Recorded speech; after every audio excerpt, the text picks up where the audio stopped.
자, 이제부터 수요일은 이분들과 토크로 꽉꽉꽉 채워보겠습니다. 새롭게 정해진 코너 제목 토크킹입니다. 자, 뉴스킹 저 또 토크킹 세 분과 함께하겠습니다. 변희재 미디어워치 대표님, 장윤선 정치전문 기자님, 김재섭 국민의힘 도봉갑 당협위원장님 함께합니다. 안녕하십니까? 네, 안녕하세요. 자, 새롭게 코너가 만들어졌습니다. 네, 어떻습니까? 재밌을 것 같습니다. 재밌을 것 같은데 김재섭 위원장은 약간 반신반의하시는 것 같습니다. 뭐 그렇긴 한데요. 네. 들뜬 마음으로 왔습니다. 혹시 변희재 대표하고 뭐 저기 처음 만났습니까 오늘? 아니요, 저희 미용실을 깜짝 놀랐는데 같이 우리가 다녔던 미용실을 단골을 같이 쓰고 있었더라고요. 사이예요. 네, 제가 제 앞에서 머리 하시는 거를 종종 뵀습니다. 그러니까 보수 진영이 같이 쓰는 미용실이 있나요? 네, 마포에 모 미용실이 있는데 그렇습니까? 굉장히 머리 잘하는 데 있습니다. 근데 헤어스타일이 너무 다른데요? 난 제가 최근에 옮겼어요.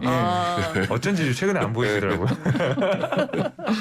자, 오늘 재밌게 또 신랄하게 또 토크를 좀 해주시기를 바라면서 장윤선 우리 기자님도 다 처음 뵙는 거죠? 변희재 대표는 아니 지난번에 변희재 봤지만. 대표는 뭐 오랜 인연이 있고요. 네. 우리 위원장님은 제가 오늘 네, 처음 저도 뵙습니다. 기자님 처음 뵙습니다. 알겠습니다. 자, 너무 다투지 마시고요. 오늘 지금 벌써 유튜브로 많은 분들이 들어와서 이걸 이 토크킹 응원하고 있습니다. 특히 변희재 대표님은 뭔가 팬들이 지금 몰려들고 있어요. 조직이라 그러는데 예, 뭔가 이렇게 변조직이 많이 공지를 띄워놨나요? 네, 공지를 띄워놓는 거죠. 그런 게 있군요. 그렇구나. 자, 저희가 항상 약속을 드리지만 1,200분 동시 접속이 넘어가면 네. 왕관을 착용을 1000명 합니다. 아니었습니까? 올라갔는데. 올렸습니다. 드디어 올렸습니다. 올라갔고. 예. 오늘도 좀 대기를 좀 기대하면서 자, 토크 이어가도록 하겠습니다. 자, 윤석열 대통령 나토 정상회의에 지금 참석하게 출국을 했는데 특히 오늘 저녁에 열리죠. 한미일 정상회담 이게 주목이 되고 있는데요. 일단은 나토 회의에 우리 대통령 참석 요거 한번 짚어볼까요? 목적이 뭐라고 봐야 될까요? 뭐 우리 김재섭 위원장님부터 한번. 네. 네. 일단 뭐 서방 자유민주주의 국가들 간의 가치 동맹에 동참하는 면이 일단 가장 클 것 네. 같고, 두 번째는 아무래도 러시아에 대한 견제라는 것을 빼놓을 수는 없을 것 같아요. 그래서 뭐 이제 특히 이제 민주당에서는 윤석열 대통령이 나토에 참석한 걸 두고 이것이 뭐 러시아의 심기 건드리는 거 아니냐 이런 말씀들 많이 하시는데, 네. 뭐 러시아는 우리 뭐 신경이나 썼나요? 뭐 러시아는 사실은 우리의 어떤 대북 제재도 상당히 무력화시켰던 일들, 그다음에 또 그거 아니고도 뭐 우리 방공구역에 계속 러시아 비행기 침공하고 이런 많이 있었잖아요. 네. 이런 게 대한민국을 정말 뭐 눈치라도 보면 다행이고 사실상 거의 적대적으로 대한 경우도 많았는데, 우리가 러시아의 눈치 보일 수 있다라는 이유로 나토에 참여하지 않는 것은 저는 뭐 가치 연대에 동참하지 않는다는 것처럼 들려서 저는 잘 가신 것이다. 네, 장윤선 기자도 말씀 듣고 변희재 대표님 말씀 네. 들어보겠습니다. 예. 기본적으로 나토는 네. 가치 동맹이 아니라 군사 동맹입니다. 군사 동맹인데, 뭐 예. 우리 세계사 시간에 배웠지만 냉전 이후에 네. 그 미국하고 그리고 이제 서유럽들이 유럽 국가들. 예. 만든 그 군사 동맹이에요. 그리고 이제 반대로 러시아를 중심으로 해서 바르샤바 조약기구가 있었죠. 근데 네. 냉전이 해체되고 난 다음에 바르샤바 조약기구는 사라지고 나토는 계속 확장되면서 이게 이제 폴란드 넘어 우크라이나까지 오면서 이제 러시아가 사실상 자신들도 이제 안보 위협을 느끼면서 이제 우크라이나 전쟁이 벌어지게 된 이런 배경이 있다. 이런 걸 꼭 좀 말씀을 좀 드리고 싶고. 네.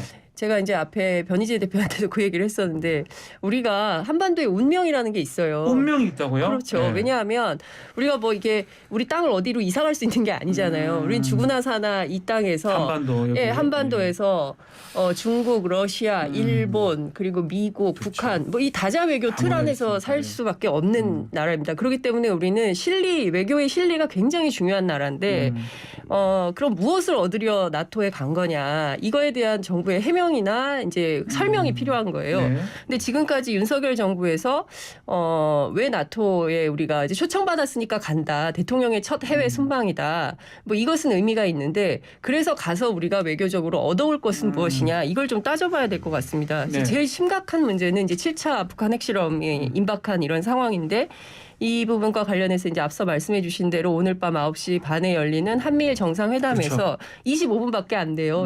굉장히 짧은 이 회담에서 어떤 외교적 성과를 낼 건지 이게 굉장히 중요한 포인트고요. 네. 또 하나는 이제 중국에 대한 태도 문제입니다. 중국이 이제 연일 얘기를 하고 있거든요. 신냉전에서 뭐 한국, 일본 왜 갔냐. 이거 네. 결국 중국 견제하려고 하는 거 아니냐.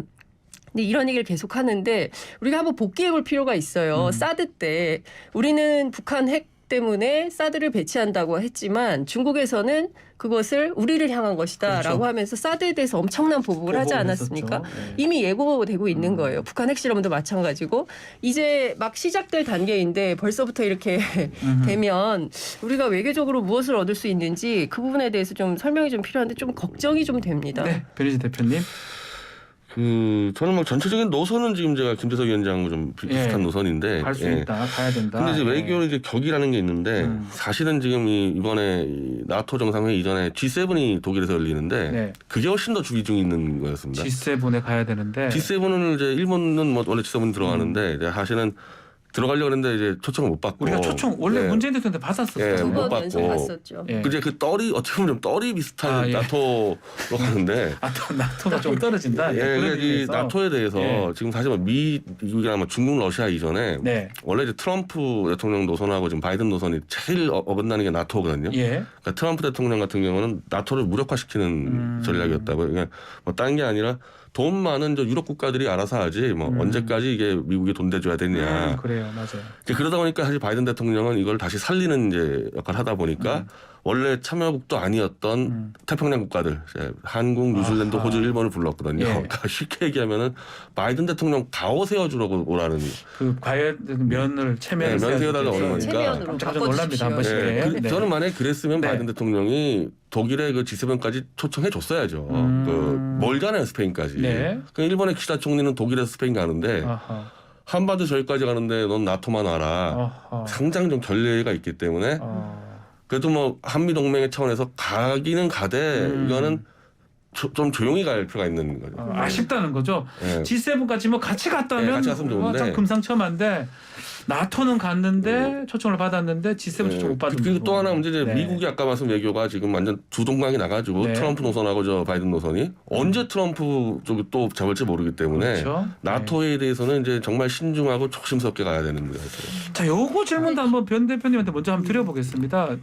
지금 보면 윤석열 대통령 도어 스태핑도 하지만 이번에 그 비행기 네. 1호기죠. 1호기 타면서 기자 간담회도 깜짝 그 기자 간담회 가졌거든요. 그건 원래 근데 예전에도 원래 그 항공기 이자 간다면 원래 늘 했던 거니까. 근데 좀 다만 쉽게 막좀 저는 좀 친근한 얘기를 많이 하더라고요. 거기 김건희 여사가 왜 서 있는지 모르겠어요.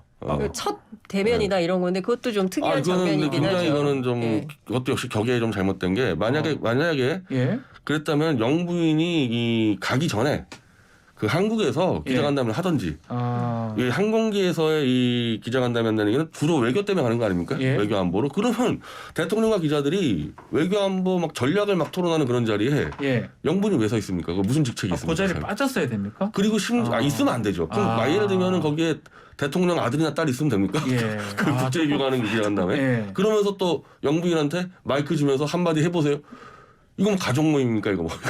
아니 근데 저는 그 기사가 예. 너무 많이 쏟아졌어요. 예, 예, 예. 그러니까 전례 없는 그 대통령 부인 시대를 우리가 살고 있다 이런 생각이 좀 드는데 그 대통령 부인이 무슨 팔찌를 했는지 심지어 발찌까지 발찌 얘기도 이렇게 하고요. 막 그 빨간 동그라미로 해가지고 보도를 하고 일종의 이제 저는 인터넷 기사에서 조회수 때문에 언론사들이 앞다투어 그런 보도를 하는지 흥미거리로 보도를 하는지 모르겠지만 사실 우리나라 대통령이 나토 정상회담에 가는 건 이번 처음이에요. 네. 그리고 외교적으로 사실 이제 중국 문제 계속 얘기하지 않을 수 없는데 중국이 굉장히 견제하면서 뭐라고 얘기를 하냐면 아시아판 나토 만들려고 하는 거 아니야라는 의심을 하고 있고 네. 실질적으로 이제 앞서 말씀하신 대로 가치 동맹을 강조하면서 새로운 국제 질서를 만드는데 우리가 왜 거기 가서 이렇게 해야 되는지에 대해서 구체적인 해명이 없는 가운데 좀 이상한 거죠. 거기다가 또 영부인 뉴스는 막 쏟아지고 뉴스가 많이 나오니까. 네. 그리고 이제 좀 뭔가 그 조율된 상황에서 국제 질서와 관계된 그리고 외교 안보와 관계된 그리고 우리의 경제적 이득과 관계된 뭐 이런 것들이 좀 질서 정연하게 보도가 되어야 되는데 그게 아니라 막 중구난방으로 이렇게 되니까 국민들은 왜 간 거야? 가서 뭘 얻어 가지고 오는 거지? 뭐 이런 거에 대한 궁금증과 불안 뭐 이런 게 생기는 거죠. 두 분 다 지금 보도 태양이나 기자들 얘기 좀 해주신 것 같아요. 김진수 위원장님. 의원님. 이제 네. 그 기자 얘기를 넘어서 아까 전에 기자님 말씀하신 내용이 좀 동의하기 어려운 부분도 어떤 좀 거죠? 있어가지고, 그러니까 외교 노선 관련돼서 우리가 중국 견제, 러시아 견제에 대해서 과도하게 예민하게 반응하는 좀 그런 게 있는 것 같아요. 그러니까 사실 이제 문재인 정부의 기본적인 태도인 것 같은데, 네.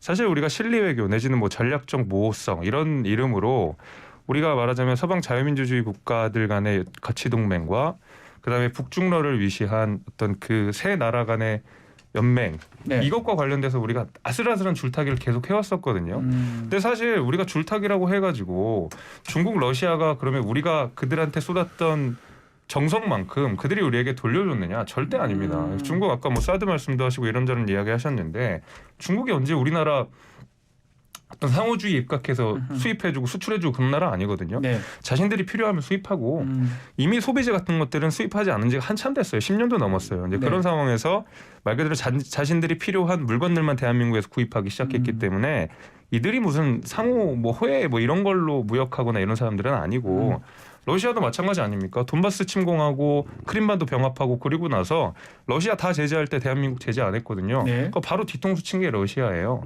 사실 그런 의미에서 이제 대한민국이 어떤 실리 외교나 전략적 모호성이라는 이름으로 신냉전에서 줄타기를 하기에는 이제는 그런 시간은 아니다. 저는 그런 끝났다고 시각은 생각해요. 아니다. 그래서 오히려 네.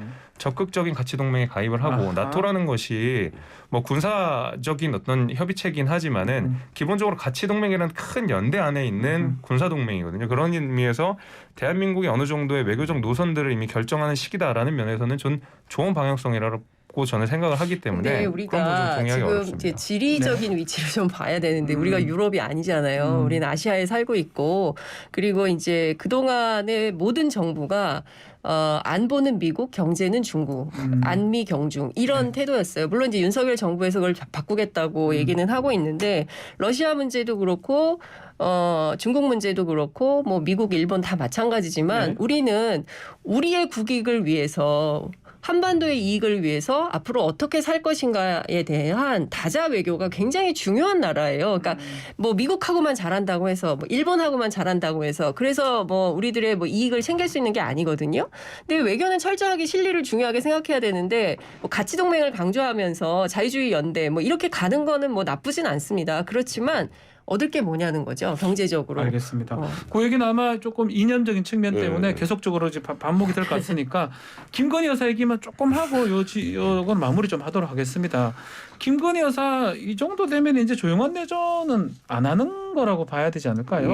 부속실 얘기가 이제 나오고 있거든요. 역대 대통령 영부인 중에서 이제 가장 활발하게 활동한다고 봐야죠. 네. 가장 활발하다. 네. 그러면 다녀온 후에 제2부속실 같은 거 새로 만들어야 되는 거 아닙니까? 이거를 지금 이 일본의 지금 기시다 이 총리 부인 이제 후미오 유코 여사랑 예. 비교하면은, 일본에서도 지금 기시다 후미오 유코 여사가 제일 활발하게 내조를 하는데, 네. 그래서 뭐 바이든 대통령이 일본 갔을 때 막 자기가 배운 다도로 차를만 나눠주고 그러는데, 네. 이번에 안 갔어요. 안 갔습니다. 네, 이번 안 갔습니다. 네. G7부터 이제 독일부터 안 갔기 때문에 안 네. 갔다고 보는데, 그러니까 지금 이 언론에서나 대통령실에서는 이제 김건희 여사가 이제 외교 무대에 이제 나가서 이제 첫 역할을 한다 그러는데, 그 외교에서 가장 많은 역할을 하고 있는 기시다 부인이 안 갔다는 얘기는 뭡니까? 이건 갈 자리 아니라는 거예요. 이거. 예, 왜냐하면 지금 전부 다 영부인 세션이라는 게 딴 게 아니라 관광 프로그램 짜 있거든요. 예, 그래서 엄밀히 말하면 유럽 정상 국가들 논의하면서 예.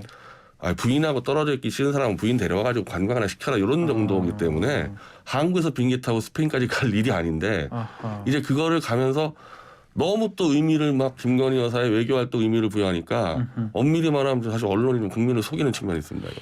알겠습니다. 우리 김수수 위원장은 좀 그렇게 안 보실 것 같기도 하고요. 저요? 글쎄요.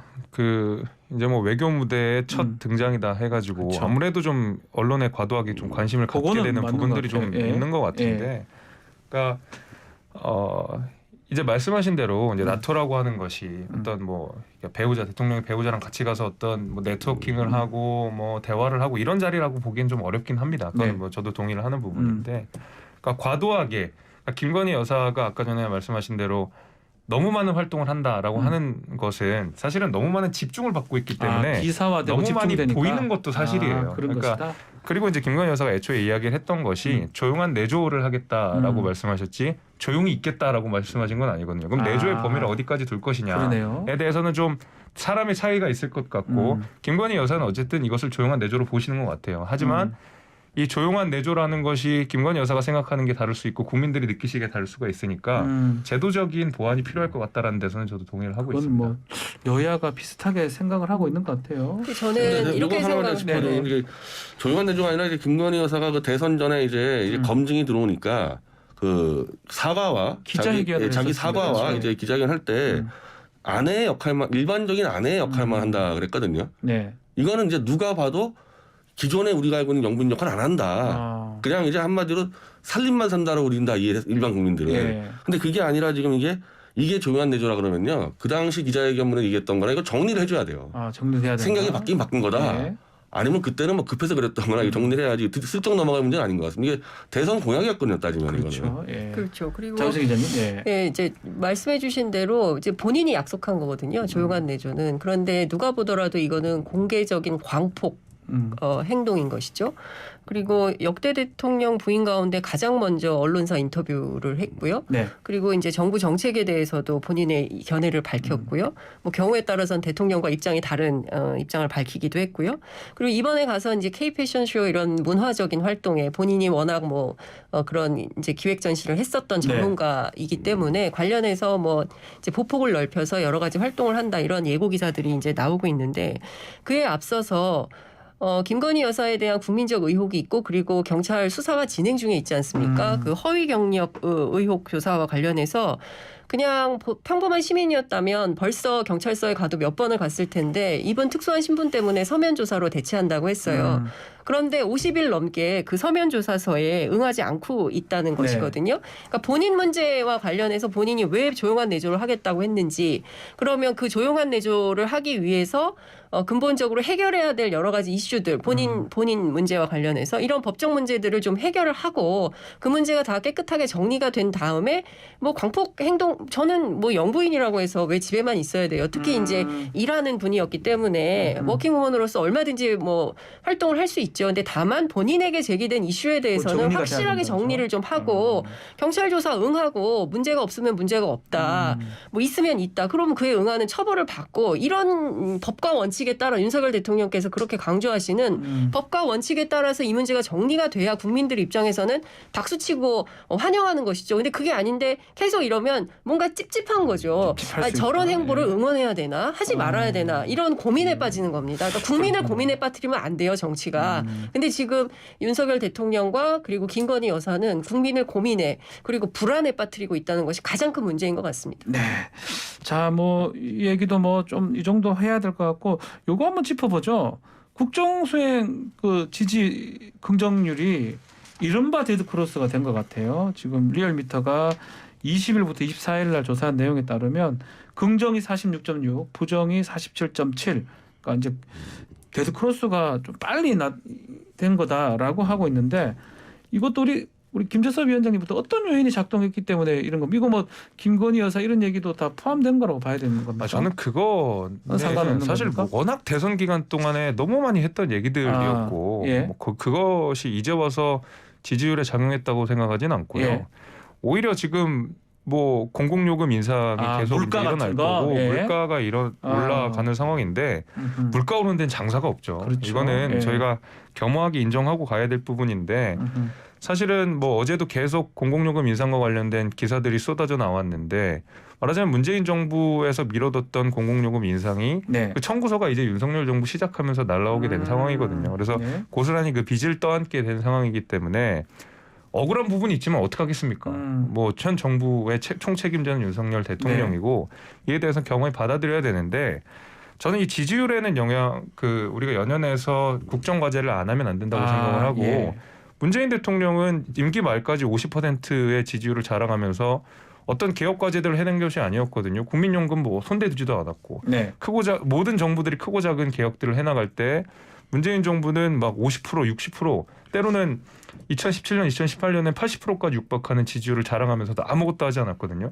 저는 그랬더니 지지율보다는 오히려 지금 사태를 겸허하게 보고 집값도 너무 많이 올라 있고 뭐 요금도 계속 올라갈 것 같고 물가 인상도 6%, 7% 예상하고 있고 겸허하게 인정하고 이럴 때일수록 더 가열찬 개혁 과제에 들어가야 된다. 이거는 민생에 집중해라. 사후적으로 평가가 될 것이다라고 생각합니다. 자, 변 대표님 어떻게 보십니까? 이번에 이게 이 윤석열 정권이 이제 시작을 할 때, 그러니까 당선되자마자 이 기대 지지율을 했을 때 원래 다른 대통령들은 다 80% 90%가 넘어가는데 예. 그때도 40%였어요. 기대 지지율. 기대 지지율이 당선되자마자. 그러니까 이게 초유의 사태인데 예를 들면 뭐 문재인 대통령이 출범하자마자 90% 지지율 나왔다는 얘기는 대선 때 안 찍은 사람들도 한번 믿어보자 이래서 나온 거 아닙니까? 예. 근데 이게 40%라는 얘기는 대선 때 안 찍은 사람은 끝까지 윤석열 대통령 처음부터 지지 안 하겠다라는 절반이 날아가는 상태에서 시작을 했거든요. 아하. 그러니까 사실 이거는 지금 지지율 떨어지는 게 문제가 아니라 예. 원천적으로 국민의 절반을 지지를 못 받고 갔던 그 한계가 지금 드러난 거죠. 아하. 그럼 만약에 여기서 이제 표를 찍었던 사람들이 실망하게 됐을 때는 이제 아하. 대책 없이 이제 가는 수가 있습니다. 이게. 감당이 안 된다는 네, 겁니까? 그래서 그거 이제 처음부터 이제 이재명 후보랑 윤석열 후보가 붙었을 때부터 너무 막 의혹들을 서로 막 난타를 하면서 서로 인정 못하는 문제 하나 있고 더 큰 문제는 이 윤석열 대통령의 뿌리가 문재인 정권의 검찰총장으로 시작했다는 부분에서 이 민주당 이 범 지지자들이 이제 이건 배신자로 찍혀 있단 말인데 이러니까 이제 이 안 움직이는 거죠 절반이. 뭐 장 네, 기자님도 그러니까 여론조사 공감을 하십니까? 전문가들의 얘기를 종합해 보면 지금 제일 핵심, 그러니까 윤석열 정부를 지지하고 응원했던 보수 유권자들이 움직이고 있다는 거예요. 그러니까 보수 움직이고 유권, 있다고요? 그렇죠. 보수 유권자들이 이탈하고 있다. 예. 그러니까 민주당 지지자들은 그냥 전화도 안 받고 끊어버리는 거고, 그 국민의힘 지지자들 가운데 이거 판단을 유보하거나 이건 아닌데라고 판단하시는 분들이 늘어나고 있다는 거예요. 네. 그렇기 때문에 이 앞으로 소폭 하락 혹은 또 더 중폭 하락할 가능성이 높다, 이런 여론조사 전문가들의 이제 분석이 있는데, 네. 이제 앞서 김재섭 위원장님 말씀하신 대로 저는 주부로서 공공요금 인상, 그다음에 장바구니 물가 비쌉니다. 너무 심각해요. 진짜 비쌉니다. 예, 네. 점심값도 그렇고요. 그래서 요새 후배들한테 밥 산다는 얘기를 잘 못한다는 거 아닙니까?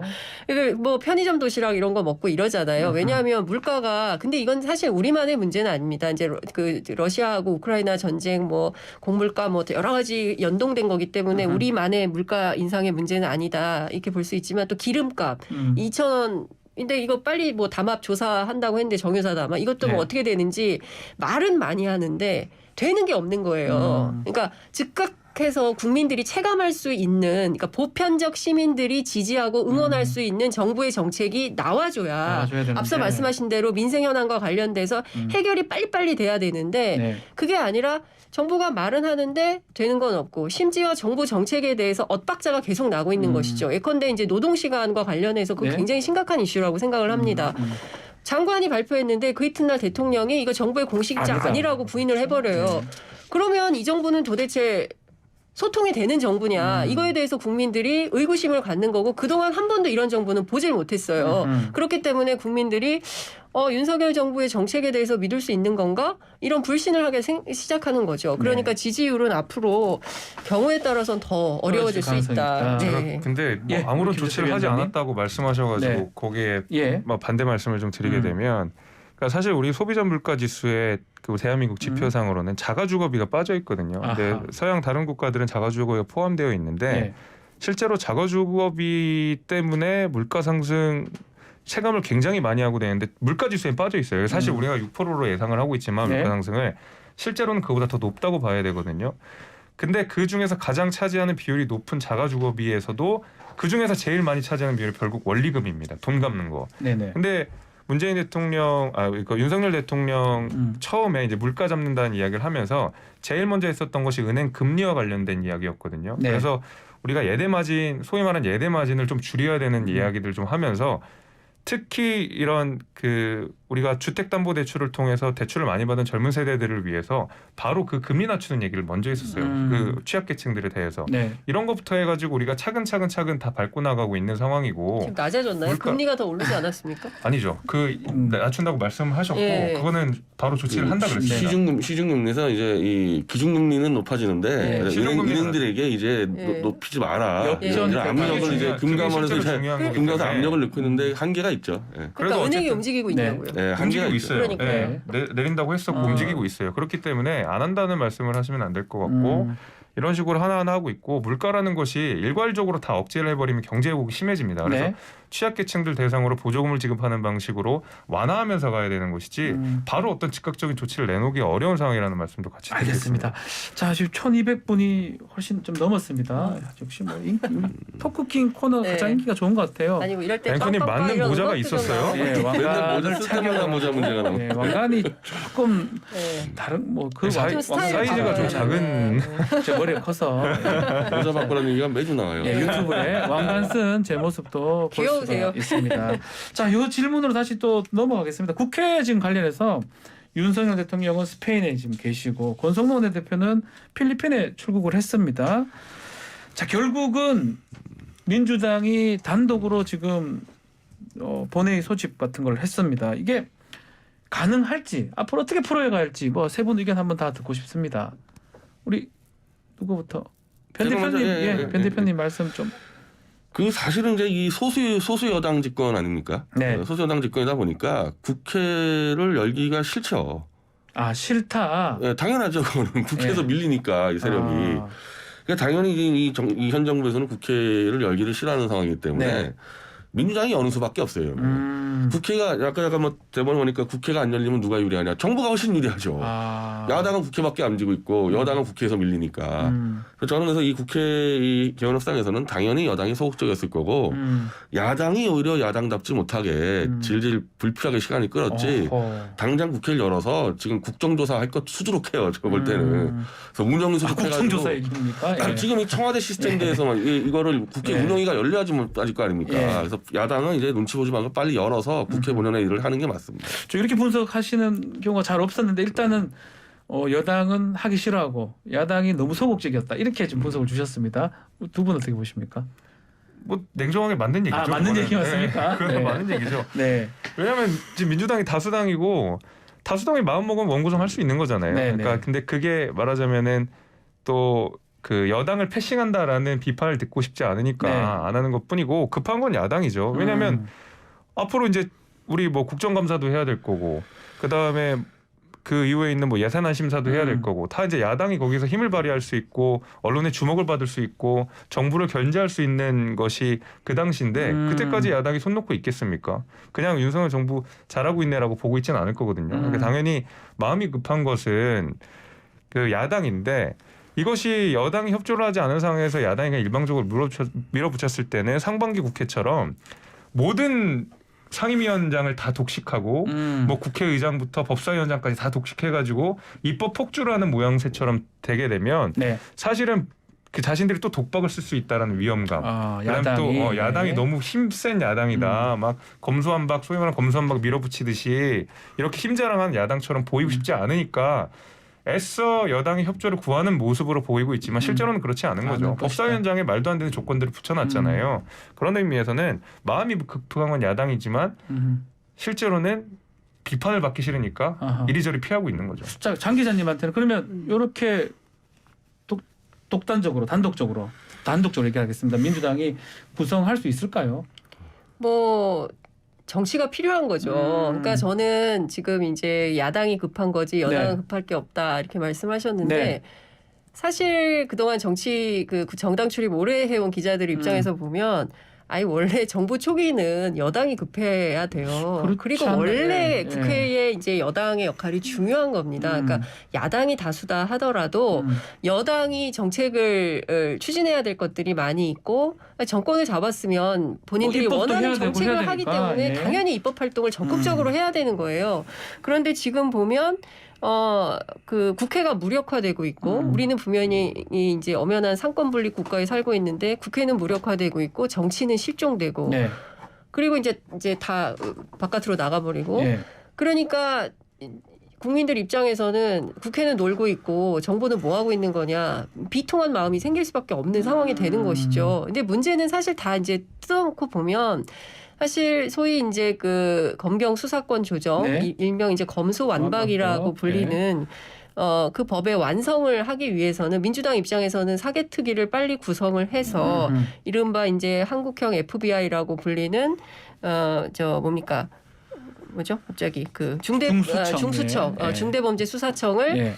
설치를 해야 되는데 이래야 이제 이게 끝나는 건데 그게 안 되는데 안 되는 상황이 되고 사개특위 구성해서 길이 막히니까 민주당 입장에서는 협상력이 지금 많이 떨어지고 있는 이런 상황이다. 상황이다 이렇게 볼 네. 수밖에 없는 것이고 제 입장에서는 계속 이렇게 가면 끝내 손해 보는 것은 여당입니다. 여당이 이게 정책을 손해 해야 볼 되기 것이다. 때문에요. 그렇기 알겠습니다. 때문에 이제 하루 빨리 원구성 협상해서 정치적으로 타결하는 게 국민을 위해서 옳다 이런 말씀 드리고 자, 이 싶습니다. 시간이 지금 정말 반도 못 달았습니다. 2분여 좀 남았는데 이 질문만 드려보고 세 분한테 드려보고 마무리를 좀 지어야 될 것 같습니다. 이준석 대표하고 지금 장제원 의원 갈등도 있고요. 또 이준석 대표 징계가 지금 2주 뒤에 이제 잡혀 있습니다. 뭐 아니 2주도 아니죠. 7월 7일이니까요. 네, 다음 주. 자, 다 우리 변 대표님부터 좀 어떻게 보십니까? 지금 갈등하고 이준석 대표의 징계 부분. 지금 장제원 개인과의 갈등 문제를 네. 넘어서 이제 윤핵관 전체와 이제 그렇게 봐야 가는 되겠죠. 분위기여서 예. 그 뭐 어렵지 않겠나 이 부분은. 아, 어렵다. 이 부분은 뭐 제가 뭐 이준석 대표한테 해줄 수 있는 말은 이거 뭐 정면으로 들이받지 않고는 아. 안 풀릴 것 같은 정도로 그러니까 똘똘 뭉쳐서 이준석을 토사구팽하려고 뭐 짜지 않았나 정도로 그 정도입니까? 그런 식으로 하는 예. 것 같아요. 예. 사실 조금 그렇죠. 이제 대선하고 지자체 때 잘 이용해 먹다가 아니 선거 없다고 이제 당 대표를 친다는 게 그러니까 이준석 대표 이제 그걸 어필을 해야 되는 거죠. 징계도 지금 별로 안 좋을 것이다 이준석 대표한테. 네, 그렇게 보는 그렇게 가는 것 보는 같아요. 것 같습니다. 그럼 우리 김재선 위원장님 얘기 듣고 저는 마무리 지었겠습니다. 예. 징계가 그러니까 2주 동안 보류가 됐던 것은 네. 뭐 사실 이준석 대표가 윤리위가 열리는 그 코앞에서 당대표실 옆에 당대표실 앉아 바로 옆에 있었고 있으니까 얼마든지 소명을 받을 수 예. 있었고 사실 그렇다고 윤리가 열렸던 시점에 이준석 대표를 향한 여러 가지 의혹과 관련된 추가적인 증거 자료가 있었던 것도 아닌데 그러면 앞으로 얼마 뭐 증거 자료가 더 나올 것이다라는 예상이 있었던 것도 아니고 예. 그러면 있는 자료를 충분히 검토할 수 있고 이준석 대표의 이야기를 들었을 수 있음에도 불구하고 2주 동안 보류했다라는 것은 말 그대로 징계할 만한 사유가 분명치 않거나 아하. 내지는 정치적인 이유가 있다라는 것이거든요. 그럼 앞서서 변희재 대표님 말씀하신 대로 이준석 대표가 여기 적극적으로 소명을 하고 문제가 있다면 문제가 있다는 식으로 이야기를 해서 이거를 극복해 나가는 방법밖에 없다고 생각합니다. 자, 한 20초 남았습니다. 장 기자님. 죄송합니다. 네, 제가 보기에는 이준석 대표의 운명이 머지 않았다고 보고요. 사실상 사면 초과에 빠졌고 그 결과에 대해서는 그 국민의힘 전체가 함께 책임질 수밖에 없을 것이다라는 말씀을 좀 드리고 싶습니다. 7월 7일 날 중요하고요. 네. 아마 다음 주 저희가 이거 할 때 아마 그게 가장 큰 이슈가 되지 않을까. 그럴 것 같습니다. 그 전에 사퇴할 가능성도 있을까요, 혹시? 없습니다. 그런 가능성 없습니까? 네, 그런 죄송합니다. 괜한 질문을 드렸군요. 자, 토크킹 여기서 마무리를 해야 될 것 같습니다. 세 분 감사의 말씀드리겠습니다. 변희재 대표, 장윤선 기자, 김재섭 당협위원장이었습니다. 고맙습니다. 감사합니다.